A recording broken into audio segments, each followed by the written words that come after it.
चलो welcome dear student. तो आज हम लेक्चर 8 में है introduction to book keeping and accountancy का। ठीक है, चलो तो आज हम क्या देखने वाले हैं। तो आज हम देखने वाले हैं अकाउंटिंग प्रिंसिपल्स कि रियलिटी में अकाउंटिंग प्रिंसिपल्स होता क्या है। ठीक है, और उसके बाद हम देखेंगे कि अलग अलग अकाउंटिंग कॉन्सेप्ट मतलब जो बेसिकली हर एक अकाउंटेंट फॉलो करता है। ठीक है, तो अकाउंटिंग प्रिंसिपल का पहले मतलब देखेंगे, बाद में आएंगे अकाउंटिंग कॉन्सेप्ट पे। अब अकाउंटिंग प्रिंसिपल का नॉर्मली मतलब क्या, जितने भी दुनिया भर में बिजनेसमैन है, ठीक है, और वो जब अकाउंटेंट रखते हैं अपने पास, अकाउंटेंट मतलब जो उनका बुक्स ऑफ अकाउंट्स बनाता है, हर एक ट्रांजेक्शन को रिकॉर्ड करता है बुक्स में, ये सब काम करता है अकाउंटेंट। तो अकाउंटेंट जब बुक्स ऑफ अकाउंट्स बनाता है, ट्रांजेक्शंस को रिकॉर्ड करता है बुक्स के अंदर, बिजनेसमैन के ट्रांजेक्शन को रिकॉर्ड करता है बुक्स के अंदर, तो वो कुछ चीजों को फॉलो करता है जो हर अकाउंटेंट के लिए सेम होता है कि हर अकाउंटेंट वो सब चीज को फॉलो करेंगे, और इसी को बोलते हैं अकाउंटिंग प्रिंसिपल, जो कि हर एक अकाउंटेंट के लिए कॉमन होता है, हर अकाउंटेंट उसको फॉलो करता है। तो क्या बोला है देखो, according to institute of chartered accountant of India, जिसका शॉर्ट फॉर्म है ICAI, institute of chartered accountants of India. India के अंदर जितना भी बुक्स ऑफ अकाउंट्स बनता है सब ICAI के हिसाब से ही बनता है, मतलब institute of chartered accountant of India के हिसाब से ही बनता है। अब institute of chartered accountant of India है क्या, जो भी स्टूडेंट CA करते हैं, चार्टर्ड अकाउंटेंट करते हैं, तो उनका यही संस्था है, यही इंस्टीट्यूट है जहां पे वो पढ़ाई करते हैं अपना चार्टर्ड अकाउंटेंसी का। ठीक है, तो इंडिया के अंदर जितने भी अकाउंटेंट है या जितने भी चार्टर्ड अकाउंटेंट्स हैं, जब वो अपना बुक्स ऑफ अकाउंट्स बनाते हैं तो वो अकाउंटिंग प्रिंसिपल के हिसाब से अपना बुक्स ऑफ अकाउंट बनाते हैं। और यह अकाउंटिंग प्रिंसिपल सेट किसने किया है, किसने बनाया है, तो ये बनाया है institute of chartered accountant of India ने। तो बोला है according to institute of chartered accountant of India, मतलब institute of chartered accountant of India के हिसाब से अकाउंटिंग कन्वेंशन का मतलब जो कि हर अकाउंटेंट फॉलो करते हैं, हर अकाउंटेंट के लिए कुछ रूल्स होता है जो उनको फॉलो करना होता है बुक्स ऑफ अकाउंट्स बनाने के टाइम पे, उसको बोलते हैं accounting convention, comma accounting concept. कुछ अकाउंटिंग के अंदर कॉन्सेप्ट होते हैं जो बिजनेसमैन को ध्यान में रखना होता है, अकाउंटेंट को ध्यान में रखना होता है जब वो अपना बुक्स ऑफ अकाउंट्स बनाता है। उसके बाद अकाउंटिंग प्रिंसिपल, अकाउंट्स के अंदर कुछ प्रिंसिपल्स होते हैं, कुछ रूल्स होते हैं जो अकाउंटेंट को फॉलो करना होता है बुक्स ऑफ अकाउंट्स बनाने के टाइम पे। एंड अकाउंटिंग पोस्टुलेट, ये अकाउंटिंग पोस्टुलेट का मतलब भी ये अकाउंटिंग कन्वेंशन जो कि हर अकाउंटेंट फॉलो करते हैं। तो ये जो है अकाउंटिंग कन्वेंशन, चाहे अकाउंटिंग कॉन्सेप्ट या अकाउंटिंग प्रिंसिपल या अकाउंटिंग पोस्टुलेट, ये सब किसने इंट्रोड्यूस किया है, तो ये इंट्रोड्यूस किया है institute of chartered accountant of India ने। आगे बोला है are the basic point of agreement on which financial accounting theory and practice are founded. तो बोलता है institute of chartered accountant of India के हिसाब से जितने भी अकाउंटिंग कन्वेंशन है या अकाउंटिंग कॉन्सेप्ट है या अकाउंटिंग प्रिंसिपल है या अकाउंटिंग पोस्टुलेट है, ये सब क्या करते हैं, तो ये सब है क्या अकाउंटिंग कन्वेंशन, चाहे अकाउंटिंग कॉन्सेप्ट, चाहे अकाउंटिंग पोस्टुलेट, ये सब क्या है, तो आर द बेसिक पॉइंट, ये सब एक बेसिक पॉइंट,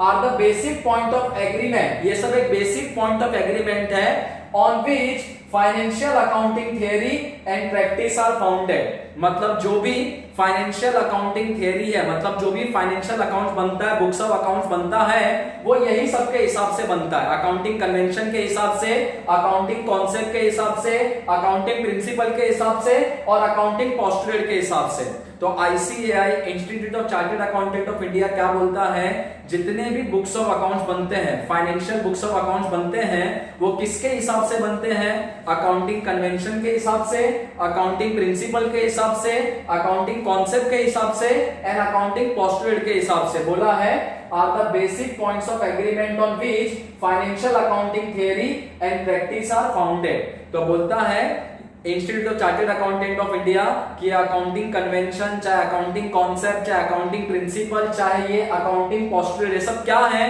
तो ये सब बेसिक पॉइंट ऑफ एग्रीमेंट है जिसके हिसाब से बुक्स ऑफ अकाउंट बनाया जाता है अकाउंटेंट द्वारा। तो जो भी अकाउंटेंट बुक्स ऑफ अकाउंट्स बनाता है, ट्रांजैक्शंस को रिकॉर्ड करता है, तो वो फॉलो करता है अकाउंटिंग प्रिंसिपल। और अकाउंटिंग प्रिंसिपल है क्या, तो institute of chartered accountant of India बोला है जितना भी अकाउंटिंग पोस्टुलेट है या अकाउंटिंग कन्वेंशन है या अकाउंटिंग कॉन्सेप्ट है, जब कोई अकाउंटेंट ये सब चीज को फॉलो करके बुक्स ऑफ अकाउंट्स बनाता है तो यही सब कौन बोलते हैं, अकाउंटिंग प्रिंसिपल। उसके बाद है different accounting concept R S follow. अब अकाउंट्स के अंदर क्या क्या कॉन्सेप्ट है जो कि अकाउंटेंट फॉलो करता है या बिजनेसमैन फॉलो करता है अपना बुक्स ऑफ अकाउंट्स बनाने के टाइम पे। पहला business entity concept. Business entity concept क्या बोलता है, एक बार बिजनेस ओपन हो गया, ठीक है, तो जो बिजनेस का मालिक होता है वो अलग और बिजनेस अलग। जैसे मान लो कि दो लोग ने मिलकर एक बिजनेस खोला, मैं यहां पे जस्ट एक एग्जांपल लेता हूं कि मान लो एक्स और वाई ये दोनों ने मिलकर अपना एक बिजनेस खोला, बिजनेस स्टार्ट किया, ठीक है। बिजनेस स्टार्ट करने के बाद एक्स और वाई ने क्या किया, अपने इसी बिजनेस को क्या किया, रजिस्टर। रजिस्टर कैसे करते हैं, हर बिजनेस का एक लाइसेंस बनता है जिसको गुमस्ता लाइसेंस बोलते हैं। एक बार लाइसेंस बन गया तो इसका मतलब कि बिजनेस रजिस्टर्ड हो गया। अब एक बार मान लो एक्स और वाई ने बिजनेस स्टार्ट किया, कोई भी चीज का बिजनेस, और उसको रजिस्टर कर लिया, तो हर बिजनेस का कुछ ना कुछ नाम होता है। एक्स और वाई तो इंसान का नाम है जिन लोग ने बिजनेस स्टार्ट किया। अब एक्स और वाई मिलकर बिजनेस स्टार्ट करेंगे तो अपने बिजनेस का कोई ना कोई नाम रखेंगे। आप देखते हो कि रोड पे हर दुकान का एक अलग अलग नाम होता है। दुकान का मालिक है उसका नाम कुछ और होता है और दुकान का नाम वो कुछ और रखता है। तो मान लो एक्स और वाई ने अपना बिजनेस स्टार्ट किया और अपने बिजनेस को रजिस्टर कर लिया कोई भी नाम से। अब कल जाके एक्स और वाई को कुछ हो भी गया, एक्स और वाई का मान लो डेथ भी हो गया, तो भी इसका बिजनेस जिंदा रहेगा। क्यों? क्योंकि एक बार बिजनेस का रजिस्ट्रेशन करवा लिया तो बिजनेस अलग हो जाता है और बिजनेस का मालिक अलग हो जाता है। जैसे मान लो रिलायंस लिमिटेड है, सबको पता है कि मुकेश अंबानी रिलायंस का ओनर है, मालिक है, ठीक है, लेकिन मुकेश अंबानी अलग है, रिलायंस अलग है। अगर कल जाके मुकेश अंबानी को कुछ हो भी जाता है तो भी रिलायंस वैसे का वैसे ही रहेगा। जो मुकेश अंबानी का सक्सेसर होगा, मतलब जो उसका लड़का होगा, वो आगे चल के उस कंपनी को संभालेगा, लेकिन कंपनी का नाम वैसे का वैसे ही रहेगा। तो इसी को बोलते हैं बिजनेस एंटिटी कॉन्सेप्ट, कि जो भी बिजनेस होता है और जो बिजनेसमैन होता है दोनों अलग होते हैं। कि आगे चल के अगर कभी बिजनेसमैन को कुछ हो भी गया, ओनर को कुछ हो भी गया, तो भी बिजनेस वैसे का वैसे ही रहता है। तो क्या बोला है, दिस कॉन्सेप्ट सजेस्ट, मतलब ये जो कॉन्सेप्ट है बिजनेस एंटिटी कॉन्सेप्ट, ये क्या सजेस्ट करता है, क्या बताता है, तो बोला this concept suggest that a business has a separate entity. ये कॉन्सेप्ट क्या बताता है कि हर बिजनेस का अपना एक अलग से एंटिटी होता है, एक अलग से नाम होता है, and has an independent legal existence. बोलता है हर बिजनेस का अपना इंडिपेंडेंट लीगल एग्जिस्टेंस होता है। इंडिपेंडेंट लीगल एग्जिस्टेंस का मतलब हर बिजनेस का एक अलग से अस्तित्व होता है कानून के नजर में। अरे एक्स और वाई ने बिजनेस खोला, बिजनेस को कोई भी नाम से रजिस्टर करवा लिया, तो जैसे एक्स और वाई ने अपने बिजनेस को रजिस्टर करवा लिया तो वो बिजनेस का एक अलग से पहचान है कानून के नजर में, ठीक है। तो जिस दिन एक्स और वाई अपने बिजनेस को रजिस्टर करवाएंगे उस दिन से एक्स और वाई अलग हो जाएंगे, इनका बिजनेस अलग हो जाएगा, क्योंकि हर बिजनेस का एक अलग से अस्तित्व होता है कानून के नजर में। जो इंडिपेंडेंट लीगल एग्जिस्टेंस है, तो लीगल एग्जिस्टेंस का मतलब होता है कानून के नजर में अस्तित्व। तो हर बिजनेसमैन, और ये जो बिजनेस एंटिटी कॉन्सेप्ट है क्या सजेस्ट करता है, क्या बताता है, this concept suggest that a business has a separate entity, कि हर बिजनेस का एक अलग से एंटिटी होता है, अलग से पहचान होता है, and has an independent legal existence, और हर बिजनेस का एक अलग से अपना कानून के नजर में एग्जिस्टेंस होता है, अस्तित्व होता है, distinct from the person who owns it. Distinct from the person who owns it का मतलब जो भी उसका मालिक है उसका कोई भी लेना देना नहीं होता है बिजनेस से। जैसे एक्स और वाई ने अपना बिजनेस खोला तो एक्स और वाई खाली बिजनेस को करेंगे, बिजनेस को चलाएंगे, लेकिन आगे चल के अगर एक्स और वाई को कुछ हो भी गया तो भी बिजनेस का नाम वैसे ही बरकरार रहेगा, वैसे ही मेंटेन रहेगा। तो इसी को बोलते हैं बिजनेस एंटिटी कॉन्सेप्ट। समझ में आया आपको कि बिजनेस एंटिटी कॉन्सेप्ट का मतलब जितने भी बिजनेस होते हैं सबका मार्केट में एक अलग से एग्जिस्टेंस होता है, कानून के नजर में अलग से उनका अस्तित्व होता है, कि आगे चल के अगर ओनर को कुछ हो भी गया तो भी वो बिजनेस कंटिन्यू रहेगा मार्केट में, वो बिजनेस को कुछ होगा नहीं, ठीक है। तो ये होता है बिजनेस एंटिटी कॉन्सेप्ट। नेक्स्ट है money measurement concept. Money measurement concept का मतलब अकाउंटेंट अपने बुक्स ऑफ अकाउंट्स में खाली वही ट्रांजैक्शन रिकॉर्ड करेगा जिसको मॉनेटरी वैल्यू में मेजर कर सकते हैं। जैसे मान लो कि कोई बिजनेसमैन है, यही मान लेते हैं एक्स और वाई। मान लो एक्स और वाई ने 10,000 का गुड्स का सेल किया, ठीक है। अगर एक्स और वाई को इमीडिएटली या 10,000 मिल जाता है तो उसको बोलते हैं कैश सेल, कि इन्हें कैश में सेल किया।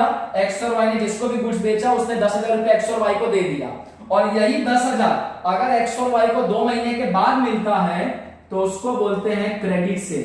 क्रेडिट सेल का मतलब उधारी पे बेचना, कि एक्स और वाई ने किसी को उधारी पे बेचा, ठीक है, और सामने वाले ने क्या बोला कि हम तुमको 2 महीने के बाद पेमेंट करेंगे, ठीक है।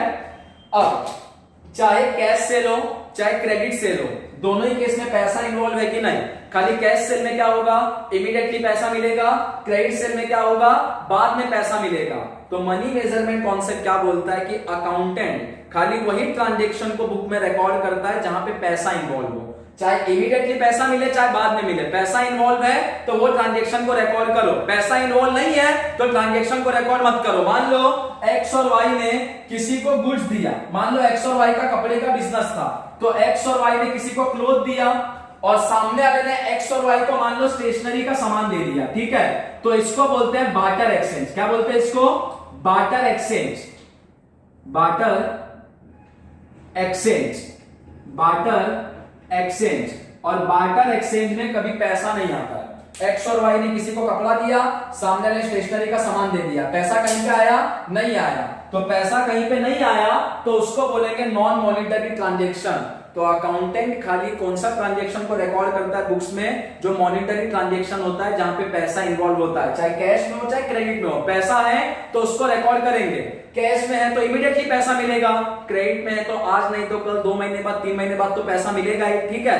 तो मनी मेजरमेंट कॉन्सेप्ट क्या बोलता है, दिस कॉन्सेप्ट स्टेट का मतलब ये कॉन्सेप्ट क्या बताता है, that in the books of account accountant record only those business transaction, की बुक्स ऑफ अकाउंट के अंदर अकाउंटेंट खाली कौन से ट्रांजेक्शन को रिकॉर्ड करेगा, तो accountant record only those business transaction which are financial in nature.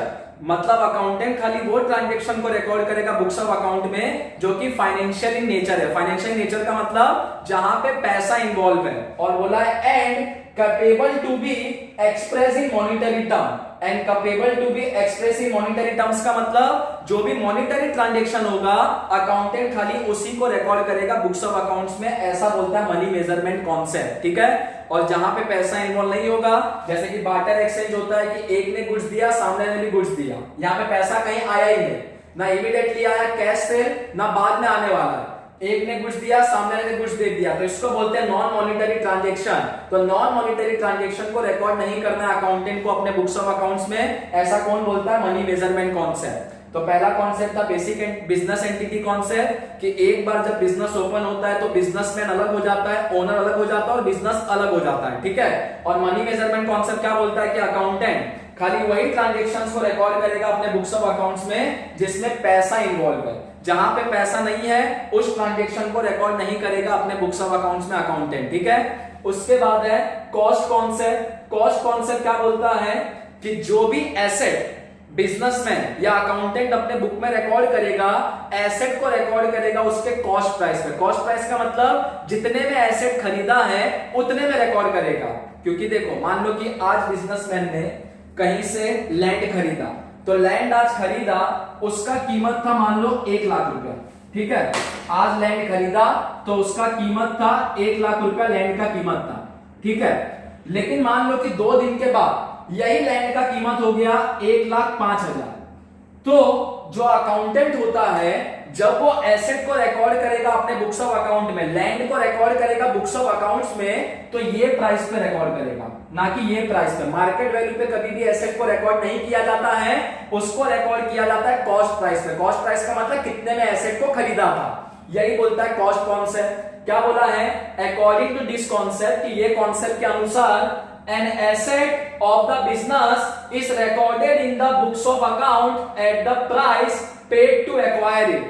ये कॉन्सेप्ट क्या बोलता है, according to this concept an asset of the business मतलब बिजनेस के पास जो भी एसेट है is recorded in the books of account। Businessman accountant उसको अपने बुक्स में रिकॉर्ड करता है एसेट को at the price paid to acquire it, कि जो भी प्राइस पे उसने एसेट को खरीदा है उसी प्राइस पे एसेट को रिकॉर्ड करेगा, that is at it cost, और उसी को बोलते हैं कॉस्ट प्राइस। तो जो भी प्राइस पे एसेट को खरीदा उसी प्राइस पे बुक्स ऑफ अकाउंट्स में एसेट को रिकॉर्ड किया जाएगा, और वो प्राइस को क्या बोलते हैं, कॉस्ट प्राइस। तो ये है थर्ड अकाउंटिंग कॉन्सेप्ट की कॉस्ट कॉन्सेप्ट, कि बिजनेसमैन जब अपने बुक्स ऑफ अकाउंट्स में एसेट को रिकॉर्ड करेगा तो एसेट को रिकॉर्ड करेगा कौन से प्राइस पे, अपने कॉस्ट प्राइस पे, ठीक है। कभी भी मार्केट वैल्यू पे रिकॉर्ड करेगा नहीं, ठीक है।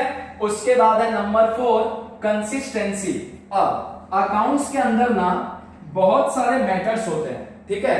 जैसे जैसे हम आगे अकाउंट्स पढ़ेंगे तो हमको बहुत सारे चीजों का अलग अलग मेथड देखने को मिलेगा और अलग अलग मेथड देखने को मिलेगा। तो यहां पे कंसिस्टेंसी का कॉन्सेप्ट क्या बोलता है, एक बार अकाउंटेंट या बिजनेसमैन ने जो मेथड को फॉलो किया, ऐसा मत करो कि एक साल एक मेथड को फॉलो किया, अगले साल कोई और मेथड को फॉलो किया, उसके अगले साल कोई और मेथड को फॉलो किया। नहीं, एक बार जो मेथड को फॉलो किया, ऐसा बोलता है अकाउंटिंग कॉन्सेप्ट ऑफ कंसिस्टेंसी कि अकाउंटेंट को या बिजनेसमैन को बार बार वही मेथड को फॉलो करना चाहिए। क्योंकि अगर वो हर साल अपने मेथड को बदलेगा तो उसको भी कंफ्यूजन होगा और जो भी बुक्स ऑफ अकाउंट देखेगा, जो भी बिजनेस का बुक्स ऑफ अकाउंट देखेगा, उसको भी कंफ्यूजन होगा कि ये भाई बिजनेसमैन कर क्या रहा है, हर साल अपने मेथड को बदलता क्यों है। तो बिजनेसमैन जिस मेथड को एक बार फॉलो करेगा, बार बार वही मेथड उसको फॉलो करना है, जब तक कुछ ऐसा परिस्थिति ना आ जाए कि हाँ भाई अब बहुत जरूरी हो गया मेथड को चेंज करना, तब तक उसको वही मेथड फॉलो करना है जो उसने एक बार फॉलो किया है। तो देखो ये कॉन्सेप्ट क्या बोलता है, दिस कॉन्सेप्ट स्टेट, ये कॉन्सेप्ट क्या बोलता है, that once a particular accounting method और पॉलिसी इज अडॉप्टेड, मतलब एक बार जो मेथड या जो पॉलिसी बिजनेसमैन ने अडॉप्ट कर लिया, अडॉप्ट करना मतलब फॉलो कर लिया, to prepare account statement and report, मतलब एक बार बिजनेसमैन ने जो मेथड फॉलो कर लिया, जो पॉलिसी फॉलो कर लिया अपना बुक्स ऑफ अकाउंट्स बनाने के लिए, अपना स्टेटमेंट बनाने के लिए, बोला it should be continued for year, बार बार वही पॉलिसी वही मेथड उनको फॉलो करना है together and should not be change, और वो मेथड उनको बार बार बदलना नहीं है। तो कंसिस्टेंसी का कॉन्सेप्ट क्या बोलता है, एक बार बिजनेसमैन ने अकाउंटेंट ने जो मेथड को फॉलो कर लिया अकाउंट्स के अंदर, बार बार उनको वही मेथड फॉलो करना है अपना बुक्स ऑफ अकाउंट्स बनाने के लिए। हाँ, अगर बहुत इंपॉर्टेंट कुछ आ गया सर्कमस्टेंस, मतलब बहुत अगर ऐसा परिस्थिति आ गया कि अब अपने को पॉलिसी बदलना ही पड़ेगा, मेथड बदलना ही पड़ेगा, तब बिजनेसमैन को या अकाउंटेंट को मेथड चेंज करना चाहिए। लेकिन जब तक बिजनेस नॉर्मल ढंग से चल रहा है, एक बार जो मेथड अडॉप्ट किया, हमेशा वही मेथड फॉलो करना चाहिए अकाउंटेंट को और बिजनेसमैन को। तो इसको बोलते हैं कंसिस्टेंसी। कंसिस्टेंसी का मतलब ये होता है कि लगातार कोई काम को करना, ठीक है। उसके बाद है कंजर्वेशन। कंजर्वेशन का मतलब इस कॉन्सेप्ट के हिसाब से क्या बोला गया इस कॉन्सेप्ट के अंदर, कि जब कोई अकाउंटेंट अपना बुक्स ऑफ अकाउंट बनाएगा या जब कोई बिजनेसमैन फ्यूचर के बारे में प्लानिंग करेगा, कोई अपना बजट बनाएगा कि आगे हमको क्या क्या काम करना है, तो जो भी उसको लगता है कि लॉस होने वाला है, जिसको बोलते हैं एंटीसिपेटेड लॉस। एंटीसिपेटेड लॉस का मतलब अगर बिजनेसमैन मान लो कोई चीज का बजट बना रहा है तो उसको एक आभास होता है कि हाँ अगर मैं ये काम करूंगा तो हो सकता है कि मेरे को 1 लाख का लॉस हो, तो इसको बोलते हैं एंटीसिपेटेड लॉस। जो लॉस हुआ नहीं है लेकिन उसको लगता है बिजनेसमैन को कि इतना नुकसान हो सकता है, तो जब बिजनेसमैन अपना कोई भी बजट बनाएगा या कोई भी पॉलिसी बनाएगा कि आगे उसको क्या क्या काम करना है, तो जो भी उसको लॉस लगता है एंटीसिपेटेड लॉस, वो चीज को रिकॉर्ड करेगा अपने बुक्स में। लेकिन अगर उसको कोई एंटीसिपेटेड प्रॉफिट लगता है, कि जैसे मान लो उसको लगता है कि हाँ अगर मैं ये काम करूंगा तो मेरे को 2 लाख रुपया प्रॉफिट हो जाएगा, अभी तक प्रॉफिट हुआ नहीं है, उसको ऐसा लगता है कि प्रॉफिट हो जाएगा, जिसको बोलते हैं एंटीसिपेटेड प्रॉफिट। तो एंटीसिपेटेड प्रॉफिट को कभी रिकॉर्ड नहीं करने का बुक में। जब एक बार पैसा आ जाएगा, प्रॉफिट हो जाएगा, तब रिकॉर्ड करो। लेकिन एंटीसिपेटेड लॉस को रिकॉर्ड कर सकता है बिजनेसमैन। ऐसा कौन सा कॉन्सेप्ट बोलता है, कंजर्वेशन। क्या बोला है, एज पर दिस कॉन्सेप्ट, ये कॉन्सेप्ट के अनुसार, while preparing accounting statement, planning, policy and budget, मतलब जब कोई बिजनेसमैन अपना अकाउंट के अंदर स्टेटमेंट बनाता है या जब भी कोई प्लानिंग करता है फ्यूचर के लिए, या जब भी कोई पॉलिसी बनाता है, कोई बजट बनाता है, बजट मतलब कि आगे अपने को क्या क्या काम करना है, कितना खर्चा करना है, तो जब भी कोई बिजनेसमैन या अकाउंटेंट अपना अकाउंट का स्टेटमेंट बनाएगा या आगे के लिए बजट बनाएगा या कोई पॉलिसी बनाएगा कि आगे क्या काम करना है, तो all anticipated losses must be taken into consideration. तो जितना भी एंटीसिपेटेड लॉसेस होगा, मतलब जितना भी बिजनेसमैन को लॉस लगता है कि हाँ आगे चल के इतना लॉस हो सकता है, उसको वो रिकॉर्ड करेगा अपने बुक्स में। लेकिन व्हाइल अनरियलाइज्ड और anticipated profit should be ignore, लेकिन बिजनेसमैन को अगर लगता है कि आगे चल के अपने को इतना प्रॉफिट होगा, अभी तक प्रॉफिट हुआ नहीं है, लेकिन उसको लगता है कि आगे चल के इतना प्रॉफिट होगा, जिसको बोलते हैं एंटीसिपेटेड प्रॉफिट, तो एंटीसिपेटेड प्रॉफिट को रिकॉर्ड नहीं करना है, उसको क्या करना है, इग्नोर। और ये जो कॉन्सेप्ट है कंजर्वेशन, इसको क्या बोलते हैं, it is also called as principle of prudence, इसको प्रिंसिपल ऑफ प्रूडेंस भी बोलते हैं। तो आपको समझ में आया कंजर्वेशन का मतलब कि जब कोई बिजनेसमैन अपना कोई बजट बनाएगा या अपना कोई पॉलिसी बनाएगा फ्यूचर के लिए, तो जब भी अपना कोई पॉलिसी बनाएगा फ्यूचर के लिए या अपना बजट बनाएगा फ्यूचर के लिए, तो वो टाइम पे बिजनेसमैन क्या करेगा, तो वो टाइम पे बिजनेसमैन को जो भी लॉस लगता है कि हाँ आगे चल के अपने को ये लॉस हो सकता है, जिसको बोलते हैं एंटीसिपेटेड लॉस, तो उसको अपने बुक्स में रिकॉर्ड करेगा।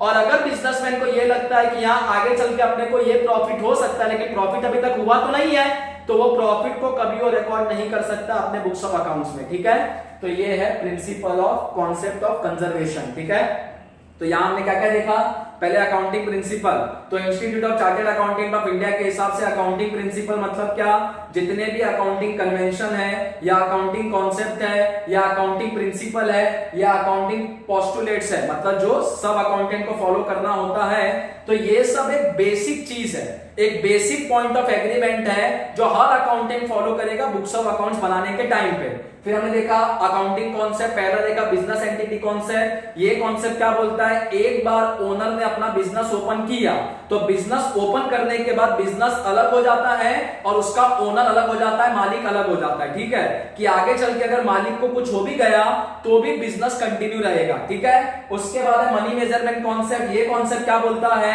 कि बिजनेसमैन या अकाउंटेंट खाली वो ट्रांजेक्शन को रिकॉर्ड करेगा अपने बुक्स में जिसमें पैसा इन्वॉल्व हो, मॉनिटरी ट्रांजेक्शन। जिस ट्रांजेक्शन में पैसा इन्वॉल्व नहीं है, बार्टर ट्रांजेक्शन है, नॉन मॉनिटरी ट्रांजेक्शन है, उसको अकाउंटेंट अपने बुक्स ऑफ अकाउंट्स में रिकॉर्ड नहीं करेगा।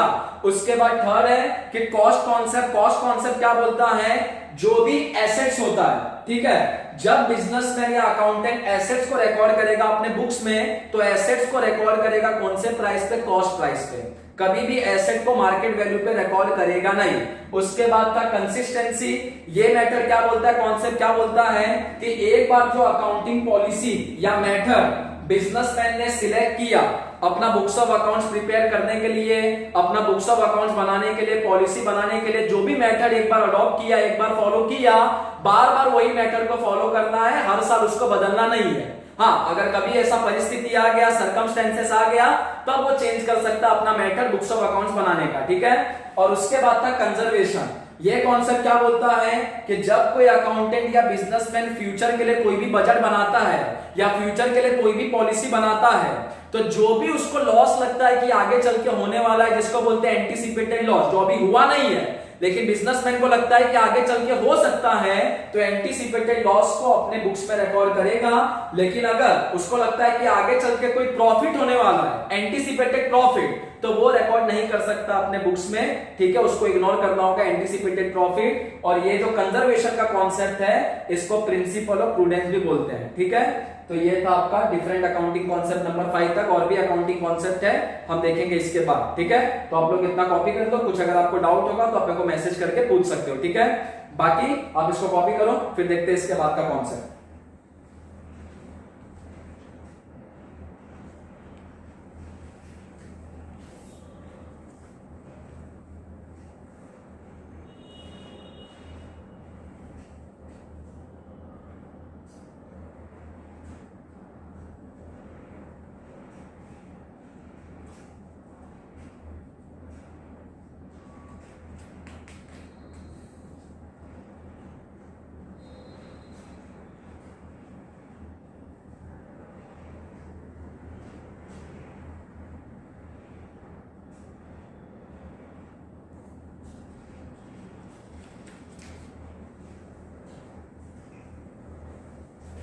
ठीक है स्टूडेंट, तो आज के लेक्चर के लिए आपका इतना ही था। 5 हमने अकाउंटिंग कॉन्सेप्ट देखा, बाकी और भी अकाउंटिंग कॉन्सेप्ट है वो हम देखेंगे नेक्स्ट लेक्चर में। तब तक आप इसको रिवाइज करना, कुछ अगर डाउट होगा तो आप मेरे को मैसेज करके पूछ सकते हो। ठीक है, चलो आप लोग इसको कॉपी कर दो, बाकी नेक्स्ट लेक्चर में देखते हैं इसके आगे के अकाउंटिंग कॉन्सेप्ट। कॉपी कर लो इसको।